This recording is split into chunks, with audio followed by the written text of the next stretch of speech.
ಕೇಂದ್ರ ಸಚಿವೆ ಶೋಭಾ ಕರಂದ್ಲಾಜೆ ಅವರು ಕರ್ನಾಟಕದಲ್ಲಿ ಗೃಹ ಇಲಾಖೆ ಎಲ್ಲಿದೆ ಅಂತ ನೇರವಾದ ಪ್ರಶ್ನೆಯನ್ನ ಮಾಡಿದ್ದಾರೆ.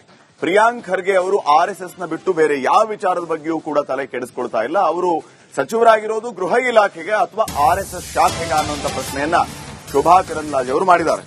ಪ್ರಿಯಾಂಕ್ ಖರ್ಗೆ ಅವರು ಆರ್ಎಸ್ಎಸ್ ಬಗ್ಗೆ ಮಾತ್ರ ಮಾತಾಡ್ತಾ ಇದ್ದಾರೆ. ಪ್ರಿಯಾಂಕ್ ಖರ್ಗೆ ಅವರು ಅತ್ಯಾಚಾರ, ದರೋಡೆಗಳ ಬಗ್ಗೆ ಮಾತಾಡ್ತಾ ಇಲ್ಲ. ಈ ಹಿಂದೆ ಪರಮೇಶ್ವರರು ಗೊತ್ತಿಲ್ಲ ಸಚಿವರಾಗಿದ್ರು, ಪ್ರಿಯಾಂಕ್ ಆರ್ಎಸ್ಎಸ್ ಬಗ್ಗೆ ಮಾತಾಡುವ ಸಚಿವರಾಗಿದ್ದಾರೆ ಅಂತ ಹೇಳಿ ಕೇಂದ್ರ ಸಚಿವೆ ಶೋಭಾ ಕರಂದ್ಲಾಜೆ ಅವರು ವಾಗ್ದಾಳಿಯನ್ನು ನಡೆಸಿದ್ದಾರೆ.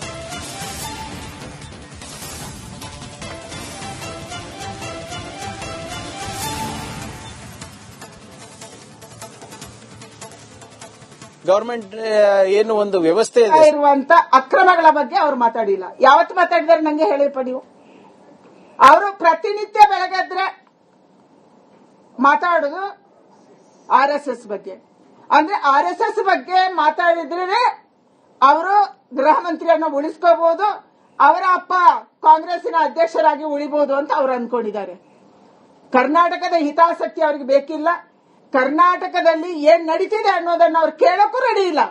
ಯಾವ ಜಿಲ್ಲೆಗೆ ಹೋಗಿ ಮೀಟಿಂಗ್ ಮಾಡಿದ್ದಾರೆ, ಯಾವ ಜಿಲ್ಲೆಯಲ್ಲಿ ಅತ್ಯಾಚಾರ ನಡೀತಿದೆ, ಯಾವ ಜಿಲ್ಲೆಯಲ್ಲಿ ಇವತ್ತು ಇಷ್ಟು ದರೋಡೆ ಆಗ್ತಾ ಇದೆ, ಚೈನ್ ಸ್ನ್ಯಾಚಿಂಗ್ ಆಗ್ತಾ ಇದೆ, ರಸ್ತೆಯಲ್ಲಿ ಕಾರನ್ನು ನಿಲ್ಲಿಸಿ ಹೊಡಿತಾ ಇದ್ದಾರೆ. ಮೈಸೂರಿನ ಮೇನ್ ರೋಡ್ ಅಲ್ಲಿ ಯಾರೋ ಕಾರನ್ನು ನಿಲ್ಲಿಸಿ ಚಾಕು ತೋರಿಸ್ತಾನೆ ಅಥವಾ ಏನೋ ಆಗುತ್ತೆ.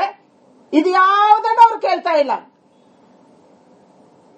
ಪರಮೇಶ್ವರ್ ಇದ್ದಾಗ ಒಂದು ಭಾಗ ನಂಗೆ ಗೊತ್ತಿಲ್ಲ, ಅವ್ರು ಗೊತ್ತಿಲ್ಲ ಸಚಿವರಾಗಿದ್ರೆ ಇವರು ಆರ್ಎಸ್ಎಸ್ ಸಚಿವರು.